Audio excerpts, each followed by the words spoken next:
Hi, today I will be talking about 2017 American Heart Association, American College of Cardiology, and Heart Rhythm Society clinical practice guidelines for evaluation and management of syncope. American College of Cardiology, American Heart Association recommendation system, Class 1, which is a strong recommendation where treatment is recommended. Class 2A is a moderate recommendation where treatment is reasonable. Class 2B is weak recommendation where treatment may be reasonable. Class 3, no benefit and treatment is not recommended. Level of evidence. Level A is high quality evidence from randomized controlled trials. Level B is moderate quality evidence from non-randomized controlled trials and observational studies. Level C is consensus of expert opinion based on clinical experience. Definition of syncope. Syncope is an abrupt, transient, complete loss of consciousness associated with inability to maintain postural tone and with rapid, spontaneous recovery.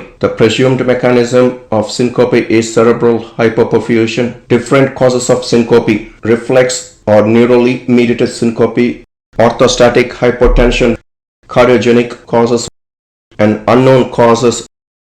Reflex or neurally mediated syncope consists of a vasovagal syncope, which is the most common form of reflex syncope. It can occur with upright posture and is secondary to emotional stress, physical pain. Typical symptoms include diaphoresis, nausea and pallor. It is associated with hypotension and bradycardia. B. Carotid sinus syndrome. It is a reflex syncope associated with carotid sinus hypersensitivity. It is characterized with a sinus pause of greater than 3 seconds and or a decrease of systolic blood pressure greater than 50 mmHg, which occur upon stimulation of the carotid sinus. It occurs more frequently in older patients. C. Situational syncope is a reflex syncope associated with specific situations such as coughing, micturition, or defecation. Orthostatic hypotension is characterized by decrease in systolic blood pressure greater than 20 mmHg or diastolic blood pressure greater than 10 mmHg within 3 minutes of standing from a supine position. Cardiogenic syncope is secondary to a severe aortic stenosis, hypertrophic obstructive cardiomyopathy, and arrhythmias. A detailed history and physical examination should be performed in patients with syncope. Class 1 recommendation. The history should aim to identify the potential cause, associated factors, and the diagnosis. Relationship of the syncope episode with posture, exercise, and meals is important.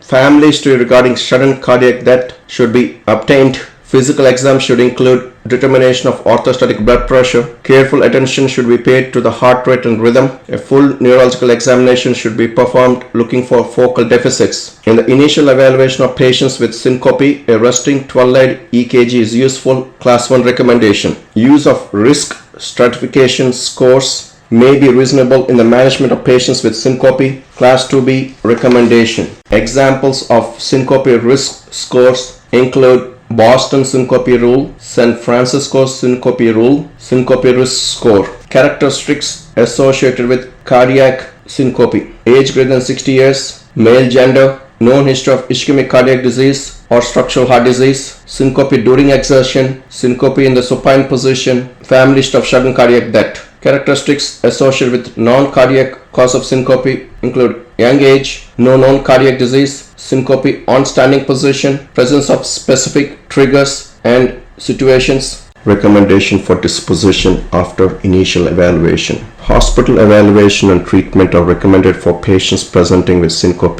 who have a serious medical condition. Class 1 recommendation. It is reasonable to manage patients with reflex-mediated syncope in the outpatient setting in the absence of serious medical condition. Class 2A recommendation. It may be reasonable to manage select patients with suspected cardiac syncope in the outpatient setting in the absence of serious medical condition. Class 2B recommendation.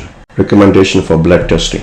Targeted blood testing is reasonable for evaluation of syncope in selected patients. Class 2A recommendation. Testing brain natriuretic peptide and high sensitivity troponin is uncertain in patients with syncope with suspected cardiac cause. The ability of troponin and natriuretic peptide measurement influence clinical decision making is unknown. Class 2B recommendation. Cardiac imaging recommendation. Transthoracic echocardiogram can be useful in selected patients presenting with syncope if structural heart disease is suspected. Class 2A recommendation. Routine cardiac imaging is not useful in evaluation of patients with syncope unless cardiac etiology is suspected. Class 3 recommendation. Exercise stress testing can be useful to establish the cause of syncope in selected patients who experience syncope during exertion. Class 2A recommendation. Recommendations for cardiac monitoring.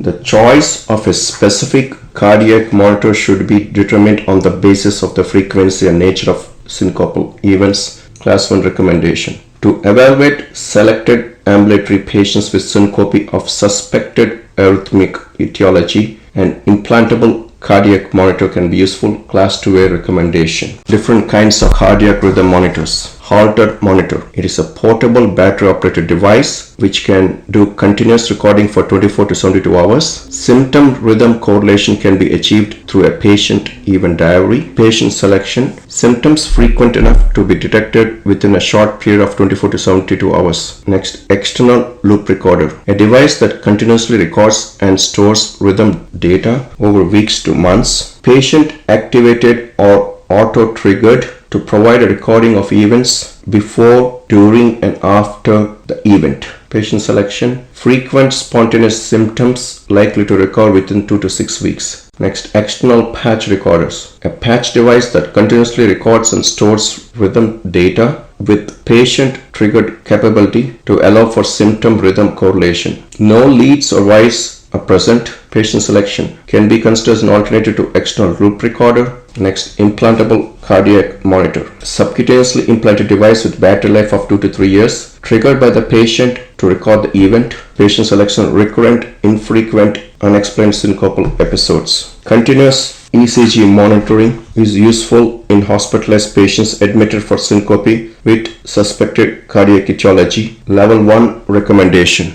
Examples of serious medical conditions that need consideration of further evaluation and treatment in hospital setting. Cardiac arrhythmias, sustained or symptomatic ventricular tachycardia, symptomatic morbid type 2 or third degree heart block, symptomatic bradycardia or sinus pauses, symptomatic supraventricular tachycardia, pacemaker and ICD malfunction, cardiac non-arrhythmic conditions, cardiac ischemia, severe aortic stenosis, hypertrophic obstructive cardiomyopathy, acute heart failure, moderate to severe LV dysfunction, non-cardiac conditions, severe anemia and GI bleeding, pulmonary embolism. For tilt table testing. If the diagnosis is unclear after the initial evaluation of syncope, tilt table testing can be useful for patients with suspected vasovagal syncope. Tilt table testing can be useful for patients with syncope suspected of orthostatic hypotension. It is class 2A recommendation for the above two. Tilt table testing is reasonable to establish a diagnosis of pseudosyncope. During the tilt table testing, the apparent unconsciousness with loss of motor control combined with normal blood pressure and heart rate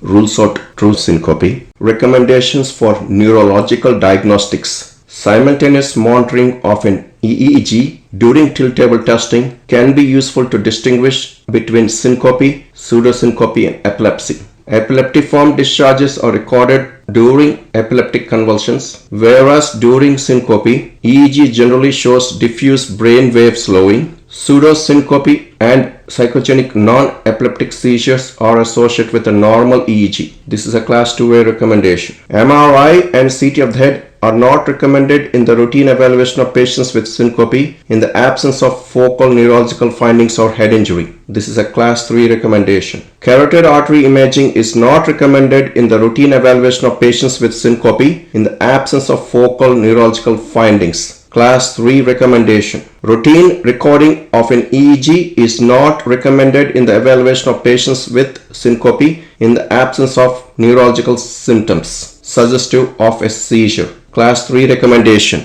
Recommendations for cardiac arrhythmia. In patients with syncope associated with sinus bradycardia, guideline-directed management and therapy is recommended. The term guideline-directed management and therapy encompasses clinical evaluation, diagnostic testing, and pharmacological treatment. In patients with syncope and supraventricular tachycardia or atrial fibrillation.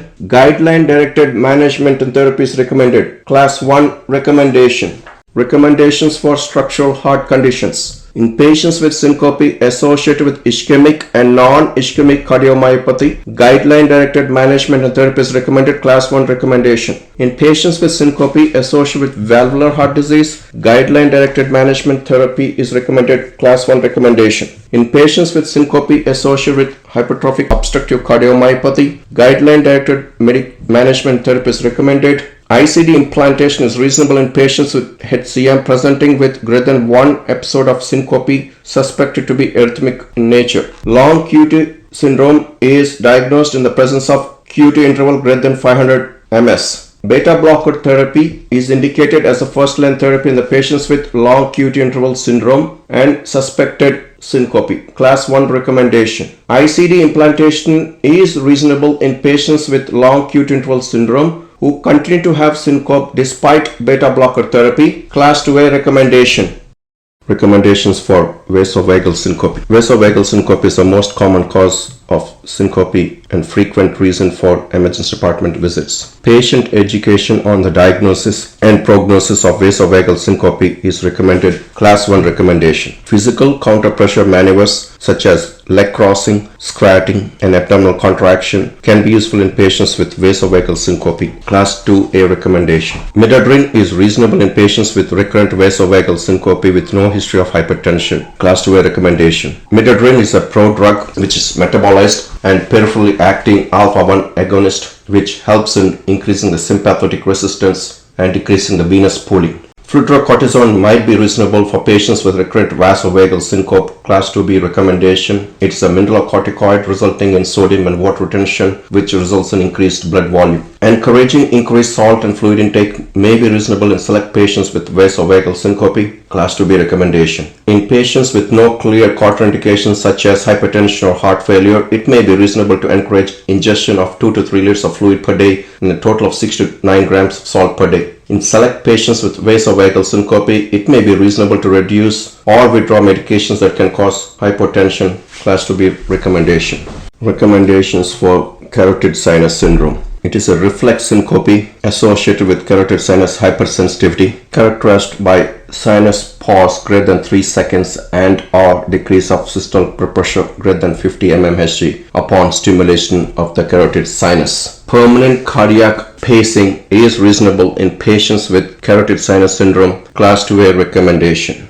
Recommendations for neurogenic orthostatic hypotension. Orthostatic hypotension involves excessive pooling of blood in the splanchnic circulation and the lower extremities. Acute water ingestion is recommended in patients with syncope caused by neurogenic orthostatic hypertension. Class 1 recommendation. Acute water ingestion can restore orthostatic tolerance with the peak effect occurring 30 minutes after ingestion of greater than 250 ml. Physical counter-pressure maneuvers such as leg crossing, squatting, abdominal contraction can be beneficial in patients with neurogenic orthostatic hypertension with syncope. Class 2A recommendation. Compression garments should be at least thigh high. These can be beneficial in patients with syncope and orthostatic hypertension.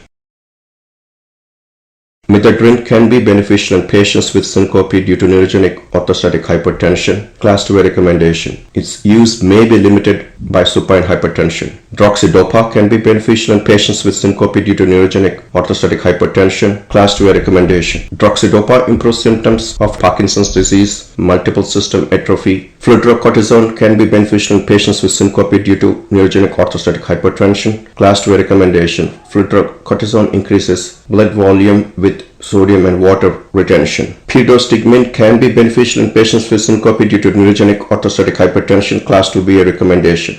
Recommendations for syncope secondary to dehydration and drugs. Fluid resuscitation via oral or intravenous fluid bolus is recommended in patients with syncope due to acute dehydration. Class 1 recommendation. Fluid resuscitation is recommended for syncope secondary to dehydration and exercise-induced hypotension. Oral fluid bolus may require less volume than intravenous fluid infusion to have a similar effect. Reducing or withdrawing medications that may cause hypertension can be beneficial in patients with syncope. Class 2 recommendation. Several drug classes have been implicated in syncope, including diuretics, vasodilators, negative chronotropic medications, and sedatives. Recommendation for driving and syncope. It can be beneficial for healthcare providers managing patients with syncope to know the driving laws in their region and discuss implications with the patient. Class 2A recommendation. In the United States, driving private vehicles is state regulated, but driving commercial vehicles requires a U.S. Department of Transportation commercial driver's license, which is federally regulated. Recommendations about a commercial driving license is more legal than a medical matter. Individual states may require reporting of the drivers who had a syncope episode.